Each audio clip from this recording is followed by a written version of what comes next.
Hello friends, स्वागत है आपका आज की वीडियो में जिसमें हम बात करेंगे एक ऐसे टूल के बारे में जो आपको आपके ट्रेडिंग डिसीजंस को और भी बेहतर बनाने में मदद करेगा और वो है पिवट पॉइंट्स। अगर आप मार्केट के सपोर्ट और रेजिस्टेंस लेवल्स को आइडेंटिफाई करना चाहते हैं तो पिवट पॉइंट्स एक पावरफुल टूल है। आज हम जानेंगे कि पिवट पॉइंट्स क्या होते हैं, कैसे काम करते हैं और आप इन्हें यूज करके अपने ट्रेड्स को कैसे प्रोफेशनल लेवल पे प्लान कर सकते हैं। इसलिए इस वीडियो को पूरा देखिए, लास्ट तक देखिए, क्योंकि लास्ट में मैं इसके कुछ लाइव एग्जांपल्स आपको दिखाऊंगा जिससे आपको ये कंसेप्ट काफी आसान तरीके से समझने में मदद मिलेगी। चैनल को सब्सक्राइब करना ना भूले और अगर आपको ये वीडियो पसंद आता है तो कृपया कमेंट्स में मुझे बताएं।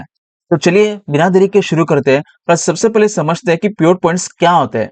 ये एक ऐसे कैलकुलेशन पे आधारित होते हैं जो प्रीवियस डे के हाई, लो और क्लोज के प्राइस का एवरेज लेते हैं।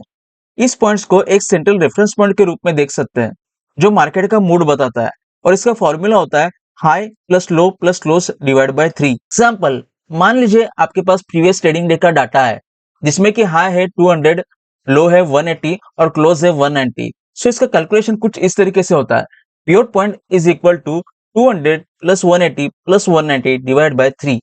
सो 200 प्लस 180 प्लस 190 इनका कैलकुलेशन होता है 570 डिवाइड बाय 3।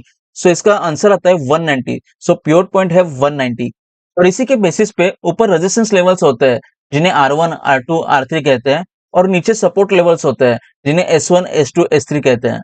ये पिवट पॉइंट्स हमें मार्केट के सेंट्रल पॉइंट का पता बताते हैं।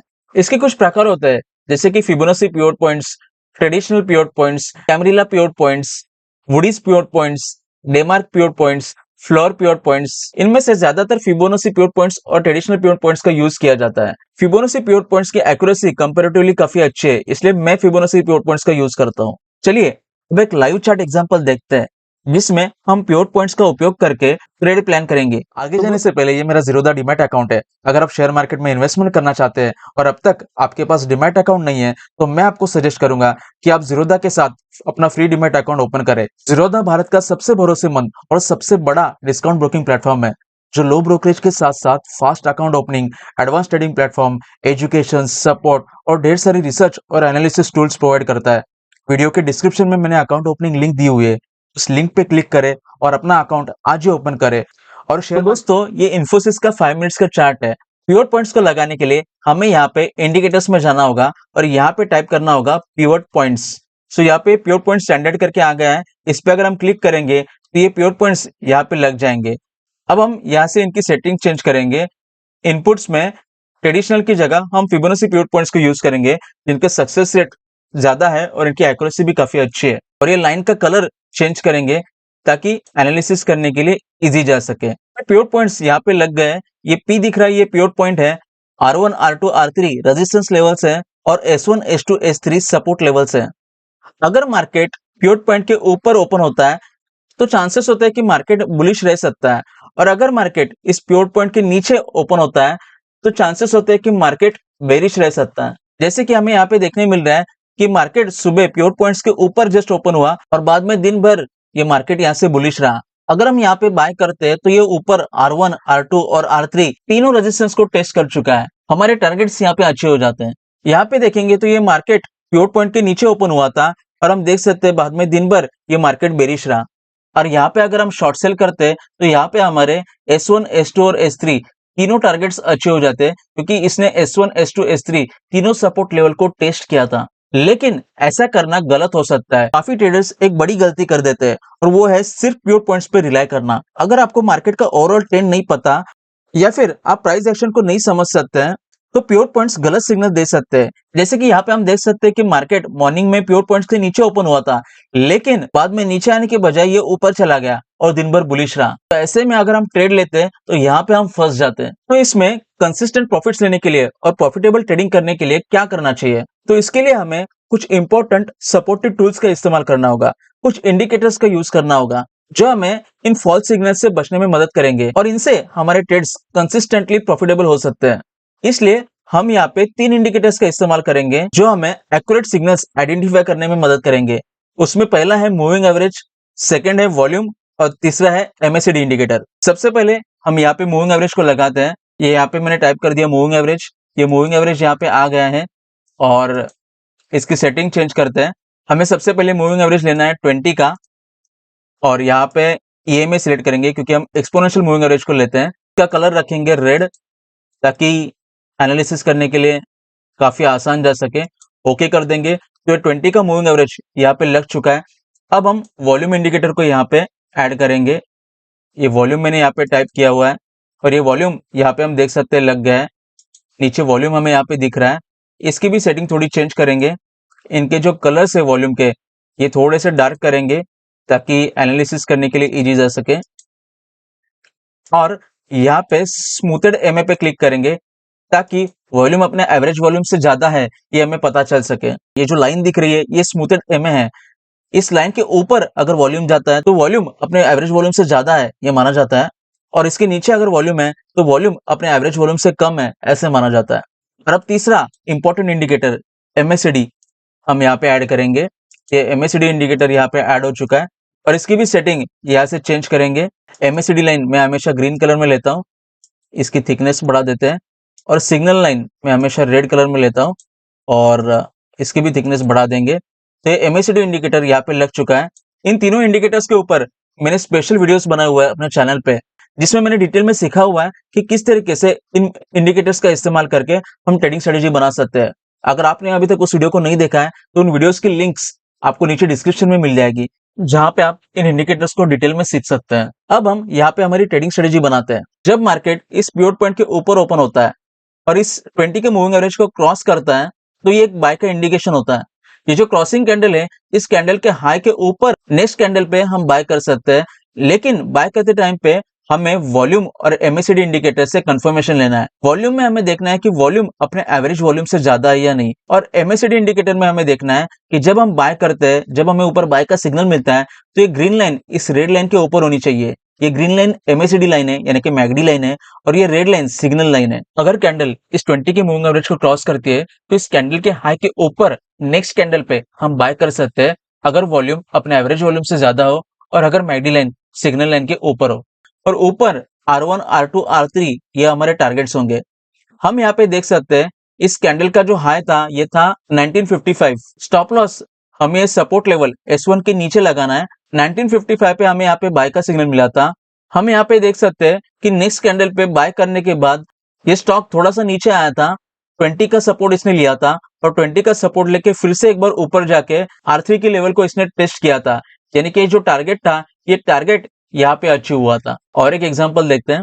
यहाँ पे अगर देखेंगे तो यहाँ पे मार्केट 20 के लेवल के नीचे ओपन हुआ था। तो जब मार्केट 20 के लेवल के नीचे ओपन होता है तो यहाँ पे हम शॉर्ट सेल कर सकते हैं, लेकिन उस टाइम पे हमें वॉल्यूम इंडिकेटर का कंफर्मेशन लेना है। वॉल्यूम अपने एवरेज वॉल्यूम से ज्यादा होना चाहिए और ये मैगडी लाइन इस सिग्नल लाइन के नीचे होनी चाहिए। इस तरीके से सेटअप आता है तो यहाँ पे हम शॉर्ट सेल कर सकते हैं या फिर पुट ऑप्शन को बाय कर सकते हैं। हम देख सकते हैं कि ये कैंडल 20 को क्रॉस करके और पिवट पॉइंट के नीचे ओपन हुई थी, तो इस कैंडल के लो के नीचे हम शॉर्ट सेल कर सकते हैं।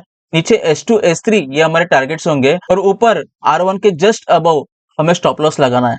नेक्स्ट कैंडल पे हम देख सकते हैं प्राइस प्रीवियस लो के नीचे गई थी और यहाँ पे अगर हम शॉर्ट सेल करते हैं तो हम देख सकते हैं बाद में नेक्स्ट टारगेट S2 अचीव हुआ था, ये S3 का नेक्स्ट टारगेट सेकंड टारगेट भी अचीव हुआ था। प्राइस कुछ समय तक ऊपर चली गई लेकिन फिर से पिवट पॉइंट का रेजिस्टेंस लेके प्राइस नीचे आ गई और ये सेकंड टारगेट बाद में अचीव हुआ था। और एक एग्जांपल देखते हैं। यहाँ पे हम देख सकते हैं प्राइस पिवट पॉइंट के ऊपर ओपन हुई थी। इस कैंडल का हाई था 1959।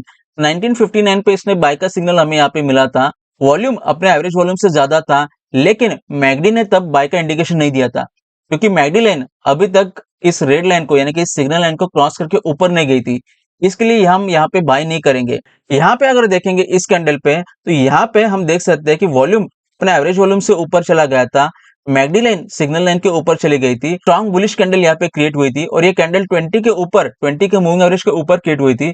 इसलिए इस कैंडल के हाई के ऊपर अगर मार्केट जाता है तो यहाँ पे हम बाय कर सकते हैं। तो नेक्स्ट कैंडल इस हाई के ऊपर गई नहीं, इसलिए यहाँ पे भी हम बाय नहीं कर सकते। तो इन चीजों का हमें बहुत ध्यान रखना है। यहाँ पे डिसिप्लिन फॉलो करनी है। जब तक ये सारे इंडिकेटर्स पॉजिटिव नहीं होते, जब तक प्राइस इस हाई के ऊपर नहीं जाती, तब तक हमें बाय नहीं करना है।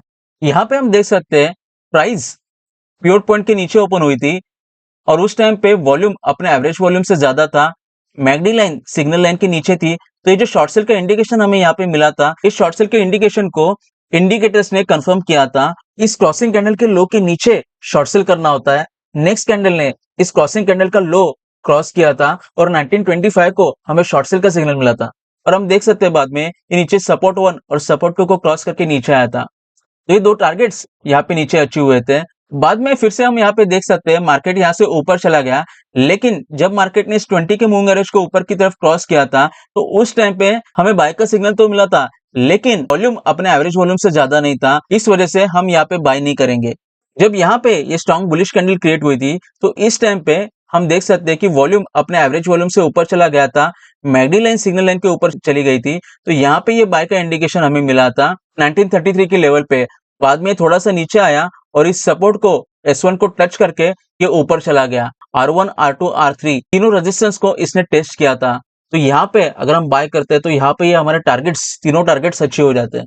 और एक एग्जांपल देखते हैं। यहाँ पे हम देख सकते हैं कि ओपनिंग में ये कैंडल 20 के मूविंग एवरेज को क्रॉस करके पिवट पॉइंट के ऊपर ओपन हुई थी।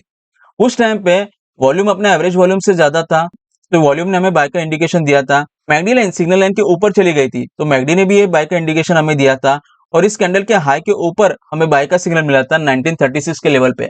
लेकिन बाद में हम देख सकते हैं कि दिन भर मार्केट साइडवेज रहा, एक ही रेंज में ट्रेड हो रहा था। बाद में मार्केट यहाँ पे क्लोज हो गया 1931 के लेवल पे। तो ऐसे अगर सिचुएशन है कि दिन भर में टारगेट भी अचीव नहीं हुआ और स्टॉप लॉस भी हिट नहीं हुआ, मार्केट क्लोजिंग के 15 मिनट पहले जो प्राइस चल रही है उस प्राइस पे आप ये सेल कर सकते हैं। 1936 का हमारा बाय था, सिर्फ 4 से 5 रुपए का लॉस यहाँ पे हमारा हुआ था और ये लॉस होगा क्योंकि स्ट्रेटेजी का सक्सेस रेट 70 to 80% है। यानी कि अगर आप 10 ट्रेड करते हैं तो 10 में से 7 से 8 ट्रेड्स आपके प्रॉफिट में आ सकते हैं, लेकिन 2 से 3 ट्रेड्स आपके लॉस में जा सकते हैं। ज्यादातर ट्रेड्स प्रॉफिट में होने की वजह से ओवरऑल प्रॉफिट होता है। और कुछ एग्जांपल्स देखते हैं। यहाँ पे हम देख सकते हैं ये ओपनिंग कैंडल थी, ये 20 के मूविंग एवरेज को क्रॉस करके ऊपर चली गई थी, लेकिन बाद में फिर से 20 के नीचे क्लोज हुई थी, तो यहाँ पे ये बाय का इंडिकेशन नहीं है। नेक्स्ट कैंडल ने इस 20 के मूविंग एवरेज को क्रॉस किया था और ये 20 के मूविंग एवरेज के ऊपर क्लोज हुई थी, तो ये एक तरीके से बाय का इंडिकेशन है। उस टाइम पे वॉल्यूम अपने एवरेज वॉल्यूम से ज्यादा था, तो वॉल्यूम ने इस बाय सिग्नल को कंफर्म किया था। मैगडी लाइन जस्ट इस सिग्नल लाइन को क्रॉस करके ऊपर चली गई थी, तो मैगडी ने भी इस इंडिकेशन को कंफर्म किया था और हम बाद में देख सकते हैं मार्केट थोड़ा ऊपर गया, नीचे आके पिवट पॉइंट्स को सपोर्ट लिया और ऊपर जाके R1, R2 और R3 तीनों लेवल्स का रेजिस्टेंस इसने टेस्ट किया था। तो यहाँ पे अगर हम बाय करते तो यहाँ पे हमारे इस तरीके से टारगेट्स अचीव हो जाते हैं। यहाँ पे हम देख सकते हैं मॉर्निंग में ये कैंडल 20 के मूविंग एवरेज के ऊपर ओपन हुई थी। बाय इंडिकेशन यहाँ पे हमें मिला था, वॉल्यूम अपने एवरेज वॉल्यूम से ज्यादा था, तो वॉल्यूम ने इस बाय सिग्नल को कंफर्म किया था। मैगडी लाइन सिग्नल लाइन को क्रॉस करके ऊपर चली गई थी, तो मैगडी ने भी इस सिग्नल को कंफर्म किया था। इस कैंडल के हाई के ऊपर 1908 के लेवल पे हमें यहाँ पे बाय का सिग्नल मिला था और बाद में मार्केट ने इस रेजिस्टेंस को, इस R3 को टेस्ट किया था। ये टारगेट हमारा यहाँ पे अचीव हुआ था। लास्ट में मैं आपको एक इंपॉर्टेंट चीज, एक इंपॉर्टेंट गाइडलाइन बताना चाहूंगा। स्ट्रेटेजी की प्रैक्टिस करने के लिए हमें पहले पेपर ट्रेडिंग या फिर वर्चुअल ट्रेडिंग सॉफ्टवेयर में ट्रेडिंग करनी चाहिए और उसमें आपको अच्छा सक्सेस रेट मिले तो ही हमें एक्चुअल ट्रेडिंग करनी है।